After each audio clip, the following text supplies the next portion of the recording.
নমস্কাৰ, মোৰ নাম মনালী শইকীয়া। মোৰ ঘৰ নগাঁও জিলাৰ কৰেণী বামুণ গাঁৱত। এটি বিশেষ কাৰণত মই ভিডিঅ'টি বনাইছোঁ। মোৰ এজন খুৰাই এখন চিঠিৰ যোগে ডক্টৰ হিমন্ত বিশ্ব শৰ্মালৈ এটি প্ৰস্তাৱ আগবঢ়াইছে। মই প্ৰস্তাৱটিৰ সমৰ্থিত, গতিকে তেওঁ মোক ক'লে যে এটি ভিডিঅ' প্ৰস্তুত কৰি দিয়া।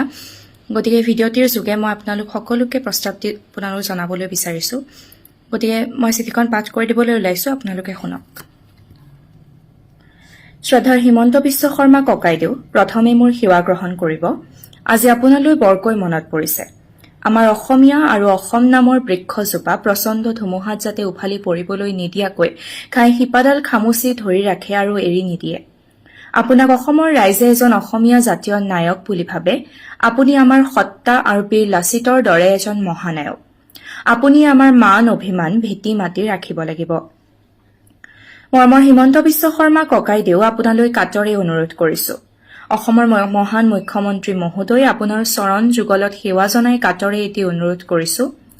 আমাৰ বিশ্ববৰেণ্য শিল্পী হিয়াৰ আমুঠু গণশিল্পী জুবিন গাৰ্গৰ মৃত্যুৰ যিদিনা এমাহ হ'ব, সেইদিনা অসমত 1 মিনিট সময় মৌন প্ৰাৰ্থনা হওক।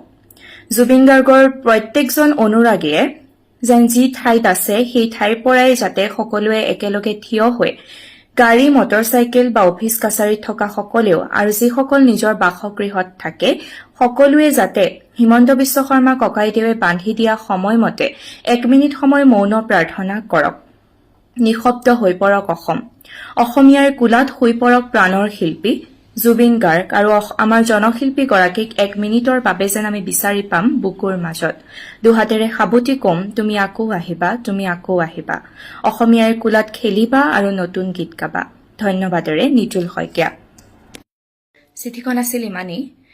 মই হাতযোৰ কৰি আমাৰ মুখ্যমন্ত্ৰী মহোদয়লৈ অনুৰোধ জনাইছোঁ, নিতুল শইকীয়াৰ প্ৰস্তাৱটি আপুনি মানি লওক আৰু আপুনি এটি সময় বান্ধি দিয়ক যাতে সেই সময়কণত সমগ্ৰ অসম স্তব্ধ হৈ পৰক আৰু আমাৰ প্ৰাণৰ শিল্পী জুবিন গাৰ্গ হৈ পৰক অসমীয়াৰ কোলাত। ধন্যবাদ।